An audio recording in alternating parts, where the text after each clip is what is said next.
અમદાવાદમાં આઈપીએલ મેચમાં ઝારખંડથી ફ્લાઇટમાં મોબાઈલ ચોરી કરવા આવેલા 2 ચોરોને પોલીસે ઝડપી લીધા।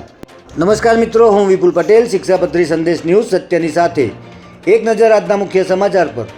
અમદાવાદમાં આઈપીએલની મેચમાં સ્પેશિયલ મોબાઈલ ફોનની ચોરી કરવા આવેલા 2 શાतिर ચોરોને અમદાવાદ પોલીસે ઝડપી લીધા છે। ઝોન 3 ડીસીપી રૂપલ સોલંકીની એલસીબી સ્ક્વોડના પીએસઆઈ વીએચ રાઠોડની ટીમે બાતમીના આધારે કાલુપુર રેલવે સ્ટેશન પાસેથી રઘુ મતો અને વિક્રમ મતો નામના 2 આરોપીઓની ધરપકડ કરી હતી। ત્યારે તપાસ દરમિયાન આરોપીઓ પાસેથી ચોરીના 21 જેટલા મોબાઈલ ફોન પોલીસને મળી આવ્યા છે। આ ઉપરાંત તેમની પાસેથી આધાર કાર્ડ અને એરલાઇન્સની ટિકિટો સહિતનો મુદ્દામાલ પણ મળી આવ્યો હતો।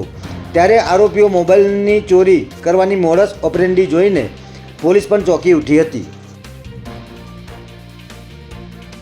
પોલીસ તપાસમાં જાણવા મળ્યું છે કે પકડાયેલા આરોપી રઘુ મહતો બધાને ઓપરેટ કરીને અહીંયા લાવ્યો હતો અને છેલ્લી વાર જ્યારે તે અહીં ચોરી કરવા આવ્યો ત્યારે તેને પોલીસની આવવાની ખબર પડી જતાં ફરાર થઈ ગયો હતો।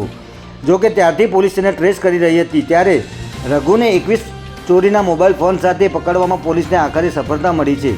આરોપીઓ મોબાઈલ ફોનની ચોરી માટે ભીડભાડવાળી જગ્યાની પસંદગી કરતા હતા અને મોબાઈલ ફોન ચોર્યા બાદ પોતાને ગામડે જતા રહેતા હતા।